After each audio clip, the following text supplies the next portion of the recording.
Hi, I'm Beth Drum with Alpine Bank. At Alpine Bank, we value the services that our nonprofit community offers. We hope you enjoy meeting some of these change makers as part of the Alpine Bank series, Community Matters.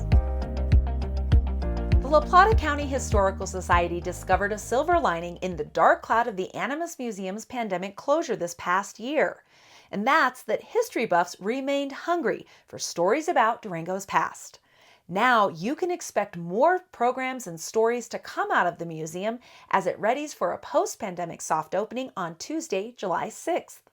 Like most nonprofits in the region, the La Plata County Historical Society was forced to close the museum during the pandemic. The society was also forced to lay off all staff members and cancel all educational tours and in-person programming. But that didn't stop the society from producing a well-attended online lecture series or from conducting research on several projects, including expansion of its popular Law and Disorder exhibit and the production of a self-guided tour of Durango featuring the devastating fire of 1889. The cause of that fire on a hot, dry, windy July day remains a mystery, but it quickly spread through the town, destroying 6 blocks of highly flammable wood and canvas buildings and leaving more than 100 families homeless.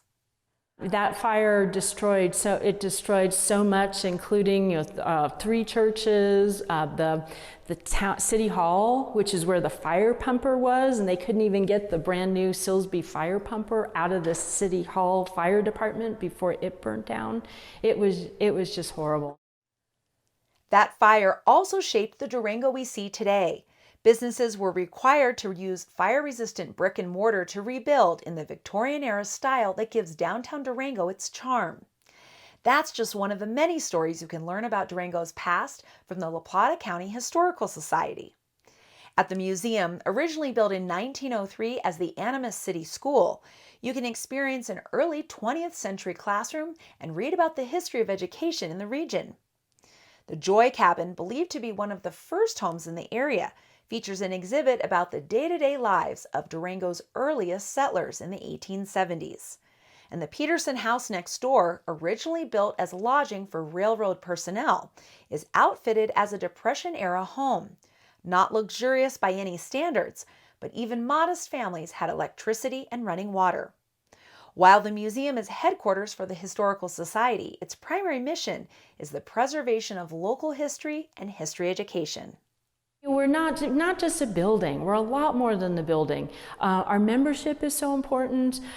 People who, from all Durango, and really people who love Durango but they can't live here, are members, and they're so supportive.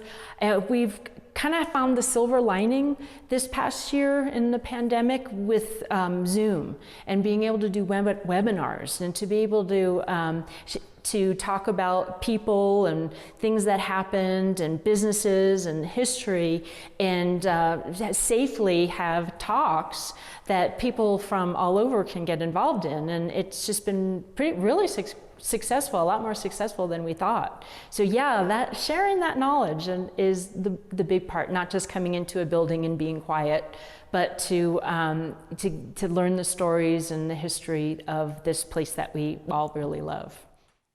Jones said the Historical Society will resume its educational programming as money, time, and resources allow.